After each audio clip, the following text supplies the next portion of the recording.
मुस्लिम का फ़ायदा हुआ है इस गवर्नमेंट के अंदर। I love Modi.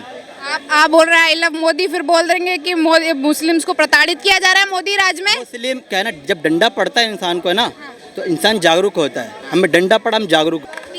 तीन मुस्लिम जी के मुसलमान पहले आपस में लड़ते थे कि हम शिया हैं, तुम सुन्नी हो, तुम बरेलवी हो, लड़ते थे। सुन तो लो मेरे भाई बात, आज हम नहीं लड़ते। अब यूनिटी हमारे अंदर है। We are Muslim. पहले हम आई मुस्लिम, अब वी आर मुस्लिम। सेकंड चीज़, 2014 से पहले हमारे यहाँ क्या होता था, बच्चा पैदा हुआ चल बचल बैग किला में चल, जड़ी किला में चल चल। आज क्या हो रहा है, बच्चे हम एजुकेशन में जा रहे हैं, हमारे बच्चे रुक कर रहे हैं। तीसरा, पहले हम पंक्चर वाले थे, पंक्चर पोचर कहा जाता हमें। पहले पंक्चर लगाते थे, एक पंक्चर लगाने के लिए हमें पूरा टायर खोलना पड़ता था, और लगवाने वाले कौन थे? हिंदू थे। हम तो पंक्चर पुत्र थे। पहले क्या होता था कि पूरा टायर खोलना पड़ता, फिर लगा, फिर 20 मिलते थे। अब क्या है, एक सुहा घुसड़ी निकालो 50 रुपये मिल रहे हैं। फ़ायदा मुसलमानों का, नुकसान मुसलमानों को कुछ नहीं हुआ मोदी सरकार में।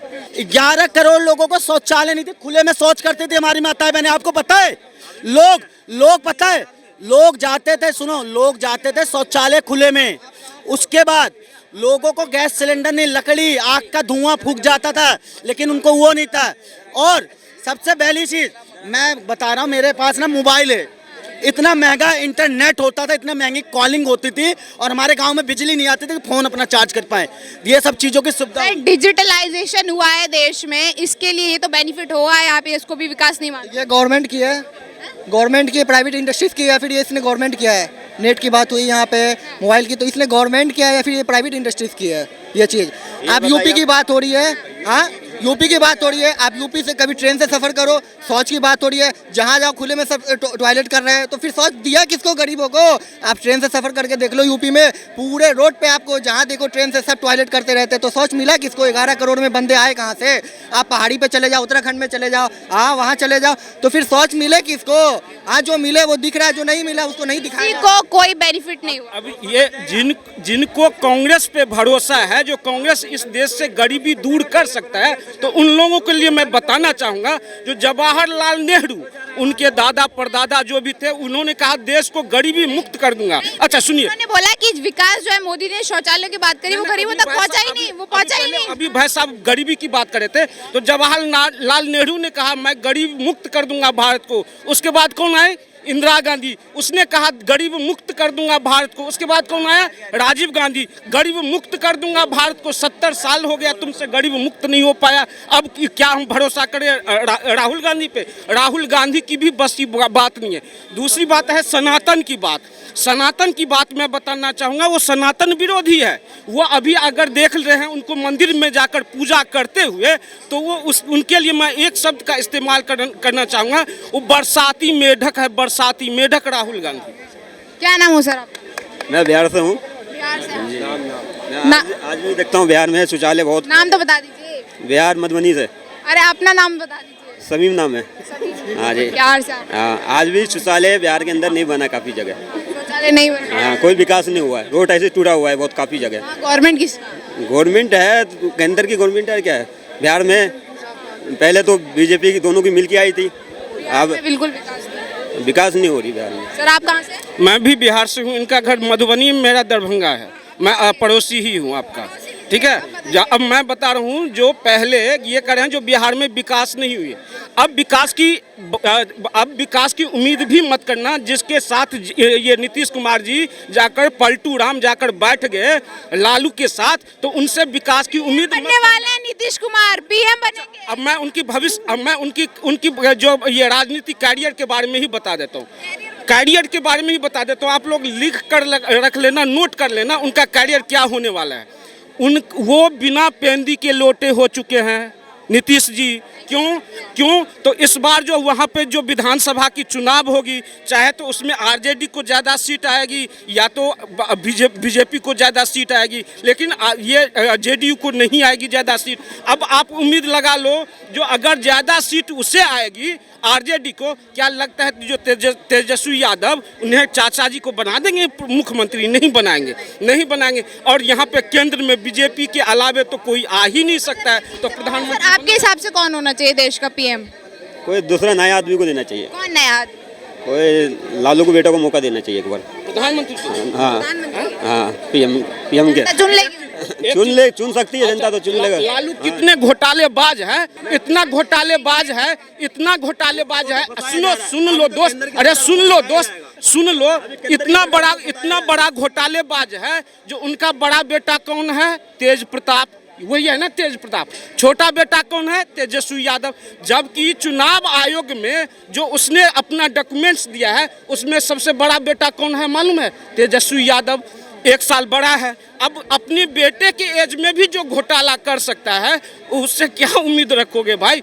जो जिसकी मम्मी तो चुन ही नहीं रहे उन्हें पीएम, आप बोल रहे लालू के बेटे को पीएम बना देंगे आप? बनना चाहिए, एक बार बदल के देखो, सरकार अच्छी बनेगी उसकी। अगर आप बदलेंगे तब तो। जनता चुने भी तो सही, जनता चुने भी तो। बिहार की जनता उसने चुना एक बार, अपने सीट। प्रधानमंत्री के लिए बात कर रही हूँ, एक स्टेट से मुख्यमंत्री नहीं, प्रधानमंत्री नहीं चुन सकते हैं। पूरे देश का मत चाहिए होता है, आपको पता होगा है ना? तो पूरा देश चुन लेगा उन्हें प्रधानमंत्री? पूरा देश नहीं मिलेगा, मिला सब सरकार मिला के बनाएंगे तो बन जाएंगे, इसमें क्या बात है। अच्छा, अलायंस करके।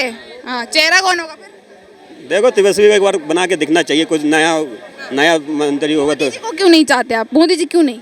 देखिए मोदी जी को क्यों नहीं चाहते? मोदी जी सबसे ज्यादा झूठ बोलते हैं। झूठ बोलते हैं? हाँ। क्या झूठ बोल दिया? झूठ बहुत सारे देखता हूँ, कुलता ये हो जाएगा वो हो जाएगा, कुछ होता ही नहीं। क्या नहीं हुआ? युवा पूछ रहा है क्या नहीं?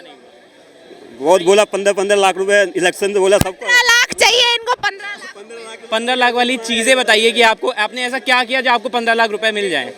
पहले झूठा मुंडा के 15 लाख की चीजों का गवर्नमेंट, ये गवर्नमेंट है। नहीं, गवर्नमेंट ने वादा किया था, नहीं किया था, ये बताइए आप। वादा किया था। क्या नाम है?